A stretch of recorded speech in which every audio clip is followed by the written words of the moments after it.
maraming salamat po kagalang-galang Francisco Isko Moreno Domagoso. At sa mga pagkakataon po ito, tayo po ay dadako na sa ceremonial pressing of button para po sa ating simultaneous earthquake drill. Kaya po mga Batang Maynila, sabay-sabay po tayo.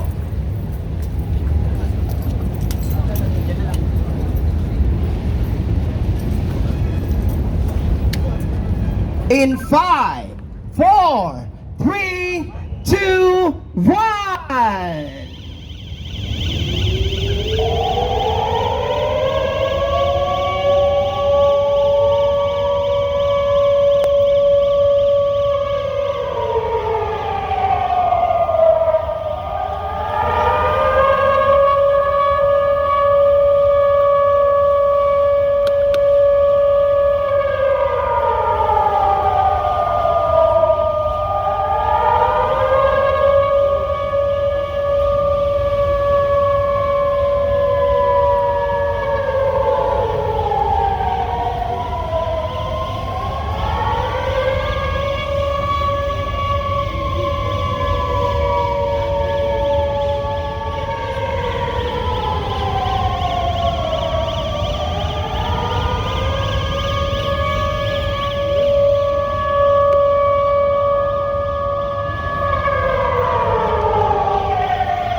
Tayo rin po ay pinagaganap na simulation of fire, simulation of collapse, structure, and patients of victims at medical response first aid. Hindi naman po dito, lalo na po sa intramuros area.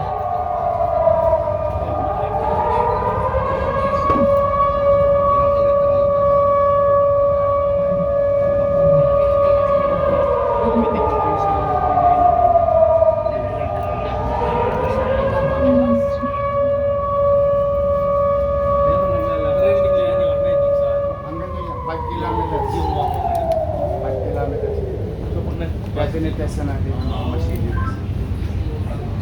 Kaya pala yung trouble switcher. So yung siren niya, ilang kilometers. How far catching attention. And later on, Meron sir yung mga talagang sinigyan namin palaki. Usually, di ba, CMX sa barangay lang. Sinalakihan namin para iba't ibang commercial military, iba't ibang community, iba't ibang ayuan, life structure, kasi may life structure dyan, may food structure, may new structure. yung areas na pupuntahan na sir, identified na po. Identified na, kasi meron na kami mga so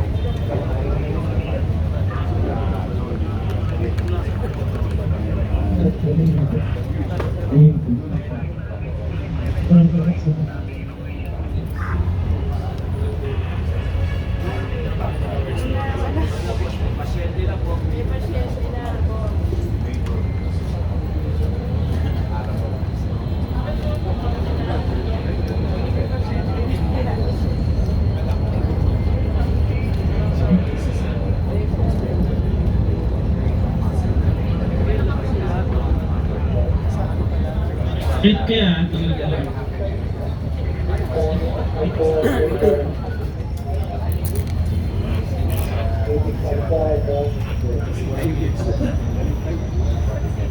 Ito na nila.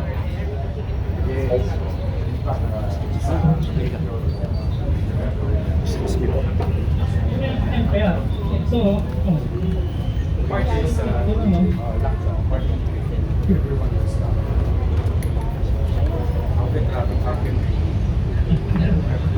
doon natin yung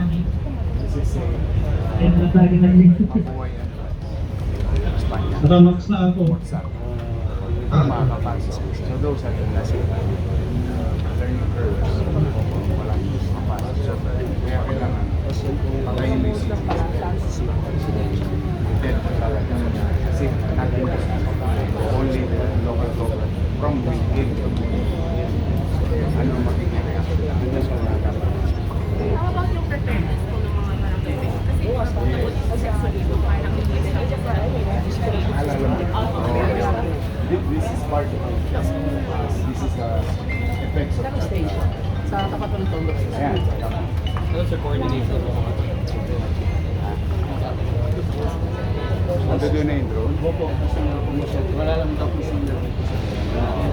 Ano, nasaan banda yung drone?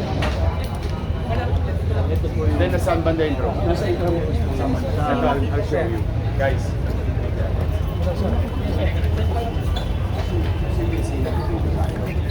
So, yung bago natin biling drone, now can reach us as far as Quezon City. So, in a real-time scenario, you can come with better decision because you have a visual situation ng isang activities or nangyayari sa isang lugar. Diba? Pakita mo yung graph.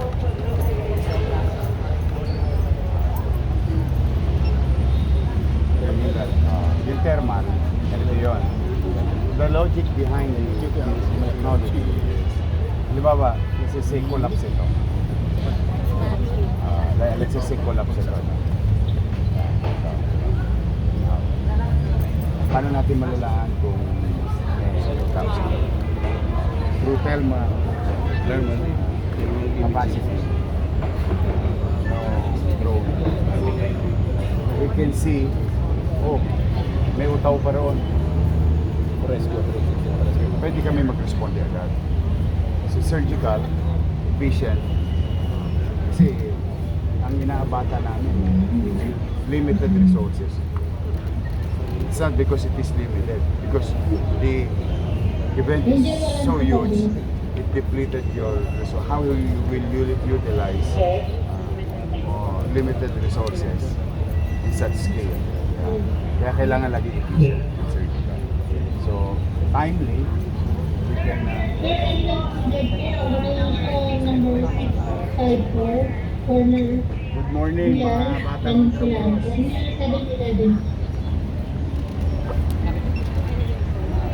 Naririnig. Oh, yun naalala mo na isang araw tayo. Kaway-kaway nga kayo sa hangin. Si Yorme to.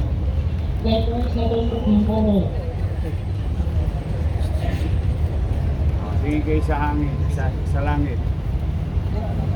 Mga batang Intramuros, mga taga ano, Lyceum. Mga batang Lyceum. Kaway-kaway.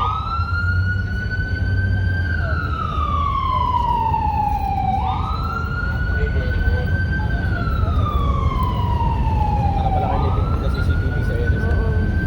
So, even to the point that we can direct, order, guide an individual through via air or communicating with them real time. Ito ang pakalaga nito. Kasi you never know. Dadagdag pa sir ang Manila ng Oo, definitely.